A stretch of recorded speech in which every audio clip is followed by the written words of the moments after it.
Alors, je vais t'expliquer dans cette vidéo comment optimiser tes entraînements sportifs en 7 étapes. Alors souvent, on va au sport, mais on se dit: «OK, je vais au sport, mais voilà, j'ai pas de motivation» ou finalement je me suis entraînée, mais sans me donner à fond et vraiment en mettant en place ces étapes-là, tu vas normalement pouvoir optimiser au maximum tes entraînements quand tu vas à la salle de sport. Alors j'ai pris quelques notes, vous allez les suivre avec moi. N'hésitez pas à prendre de quoi noter, ça va pouvoir aussi vous aider au cours, de cette vidéo. Alors en premier, je pense que c'est important de se créer son ambiance avant d'aller au sport et même en étant à la salle ou en étant, même chez toi à la maison, si tu fais du sport à la maison, peu importe. Par exemple, pour moi, ce qui fonctionne, c'est de mettre une tenue qui me plaît. Donc j'aime bien, mettre une tenue sportive dans laquelle je me sens bien, qui me met en valeur ou pas, qui a une couleur qui m'inspire au jour où je la porte, peu importe et j'aime bien aussi avoir ma playlist de prêtes. Alors c'est assez simple, vous avez des tonnes et des tonnes de playlists qui sont disponibles sur les plateformes, d'écoute et je pense que ce qui fonctionnera le mieux, c'est que vous créez vraiment une playlist pour vous de sport avec des sons que vous téléchargez ou des apps comme, Spotify sur lesquelles tu peux, télécharger et moi, j'ai par exemple une playlist avec un petit bras comme ça, où je sais que c'est ma motivation sportive et que c'est la playlist que j'écoute quand je vais au sport. En 2, je pense que le fait de préparer ta séance, c'est vraiment hyper important. Il va falloir que tu varies au maximum tes entraînements. Il y a rien de plus frustrant que de se dire: «Je fais une séance jambes, une séance abdos, une séance, haut du corps», par exemple et de chaque semaine répéter les mêmes exercices. Enfin, ça met une routine que pour moi, chez moi en tout cas, ne fonctionne pas parce que je me lasse, j'ai l'impression de faire toujours la même chose, j'ai l'impression de plus progresser. Donc le fait de préparer ta séance à l'avance, de décortiquer, de faire varier tes séances, de faire en sorte qu'elles ne se ressemblent pas et que tu testes d'autres choses qui vont pouvoir fonctionner, je crois que ça va vraiment permettre d'optimiser tes entraînements et garder ta motivation vraiment tout au-dessus, en plus d'échauffements vraiment de qualité. Donc essaye de varier tes échauffements. Moi j'adore faire des échauffements en musique, mais je pense que ça c'est de par mon passif avec la danse. J'adore par exemple mettre un son de 3 4 minutes et me dire là je vais commencer ma séance en m'échauffant sur cette musique, soit avec de la marche, que ce soit en stimulant mes articulations, par exemple en bougeant la tête, en faisant des rotations des épaules, en vraiment stimulant la mobilité de chacune de mes articulations, en venant faire des cercles, par exemple avec les hanches, avec les genoux, avec les chevilles, peu importe, vraiment venir réveiller et préparer mon corps à la séance de sport. Alors, en troisième étape, je pense que c'est primordial de mélanger vraiment le plaisir avec l'intensité. Je pense que tu peux pas te dire que tu vas au sport juste pour faire du cardio, juste pour faire de la muscu. Je crois qu'il va vraiment falloir varier tes hits, ta force, ton intensité, le style d'entraînement que tu fais. Sinon, tu vas vraiment, vraiment, vraiment saturer, être dégoûté de la salle, avoir l'impression surtout que tu n'as plus d'idées et je pense que c'est là la pire chose qui puisse arriver.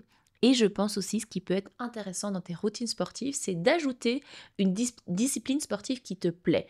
Elle peut être à raison d'une fois par semaine, une fois par mois. Si tu es pro musculation salle, tu peux ajouter juste une fois par mois, par exemple, une séance de boxe, une séance de course en extérieur, une séance même de marche dans ton quartier, peu importe. Si vraiment tu manques d'idées à la salle de sport, en plus d'utiliser ce conseil d'en plus te rajouter une séance qui te plaît, je crois que ça peut être pertinent.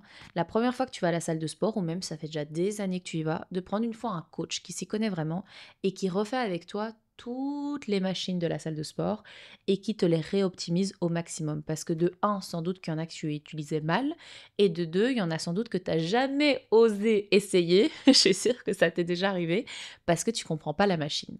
Ou parce que le schéma qui est dessiné, il est incompréhensible, ou parce que quand tu mets des poids, tu te positionnes mal. Et je crois que ça peut être pertinent d'aller une fois avec quelqu'un qui s'y connaît et qui vous remontre tout. Vous allez vous dire, ah ouais, mais celle-là, je ne l'ai jamais fait. Tu vas la faire, tu vas voir à quel point ça travaille ton muscle et tu vas pouvoir vraiment faire varier tes entraînements. En point 4, je pense que c'est primordial d'écouter son corps, mais pas d'écouter ses excuses. C'est pas ça que ça veut dire. Écouter son corps, ça veut dire par exemple moi, en tant que femme, si je suis un petit peu fatiguée ou j'ai des maux de tête, je vais y aller quand même à la salle. Je vais me motiver et je vais quand même mettre mes affaires et me dire que je vais y aller. Et bien souvent, les filles, je parle des filles vraiment parce qu'on est plus sujet aux migraines que les hommes, par exemple, Par exemple, moi, le sport, vraiment, à chaque fois que je rentre d'une séance où j'ai été avec une migraine de dingue, où j'avais même plus envie de sortir de mon lit, que j'avais envie d'être dans le noir, couper tous les écrans, la musique, les stimulations, ça me fait un bien fou. Donc vraiment, je vous recommande que si vous avez un peu de fatigue, une petite perte de motivation ou des petits maux de tête, par exemple, y aller, il faut quand même y aller.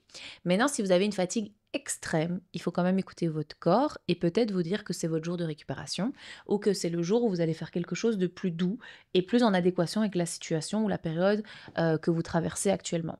Alors ça peut être aussi lié au cycle hormonal, on en reparlera dans une autre vidéo, mais je pense qu'il faut pouvoir aussi vivre avec son cycle, surtout quand on a des menstruations qui sont plus importantes que d'autres femmes, qui sont plus douloureuses aussi. Je pense qu'il y a quand même l'alimentation et le sport à adapter en fonction de son cycle.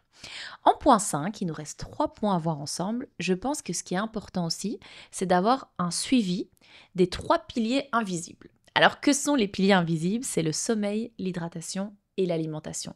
Sans quoi, je pense que tu peux aller te tuer à la salle de sport si ces 3 piliers invisibles ne sont pas au top ou au moins avec un bon suivi. Tes performances et tes objectifs ne vont pas évoluer. En tout cas, pas dans la direction que tu voudrais entreprendre. Et c'est peut-être pour ça que tu dis, ça sert à rien que d'aller à la salle, parce que de toute façon, il n'y a rien qui change. Oui, mais peut-être que ton alimentation, du coup, tu compenses.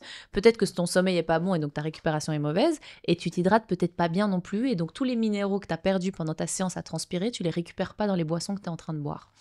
Donc, je pense qu'il va falloir vraiment accentuer le fait d'avoir entre 7 et 8 heures de sommeil, de boire entre 2 et 3 litres d'eau par jour et d'avoir une bonne alimentation. Une bonne alimentation, parfois, ça demande d'avoir un conseiller qui vous donne les bons tips de départ et sur lequel vous aurez déjà une base hyper bonne, hyper saine, avec lesquelles vous pouvez vous lancer dans vos séances de sport.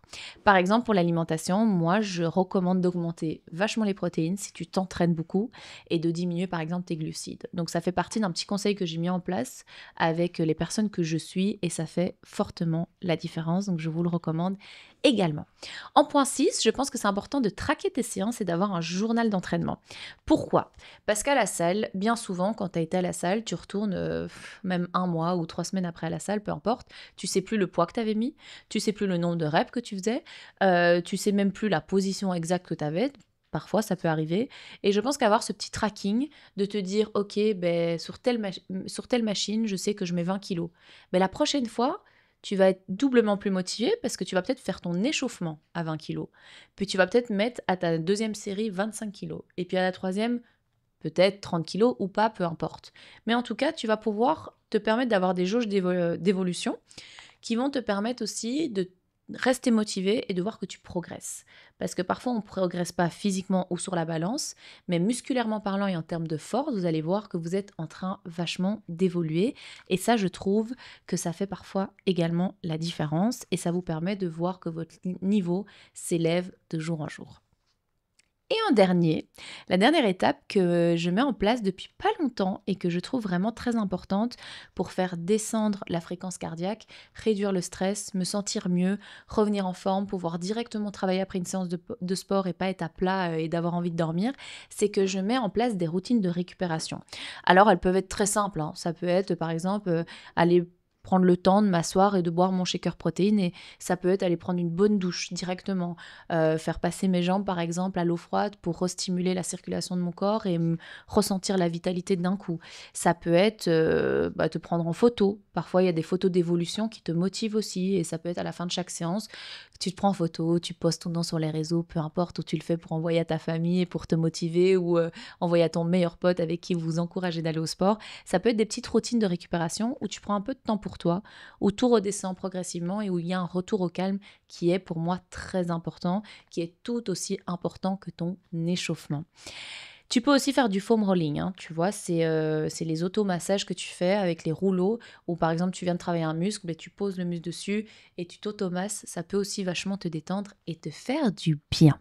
Alors ce que je vous recommande comme exercice ici, c'est de prendre les 7 astuces, les 7 étapes, et de voir à quel niveau vous en êtes par rapport à ces 7 étapes et dans lesquelles vous avez des faiblesses que vous allez pouvoir rehausser un petit peu. Donc je vous les répète, créer ta propre ambiance, préparer ta séance, mélanger le plaisir et l'intensité, écouter ton corps, suivre les 3 piliers invisibles qui sont le sommeil, l'hydratation et l'alimentation, tenir un journal d'entraînement, un petit peu comme celui-ci que j'ai aujourd'hui, et avoir une routine de récupération et de retour au calme en fin de séance. Dis-moi aussi en commentaire qu'est-ce que tu mets en place. Est-ce que ces astuces peuvent te servir? Est-ce que tu les utilises déjà? Est-ce que tu en as d'autres aussi? Ça m'intéresse et je vous dis à demain pour une nouvelle vidéo.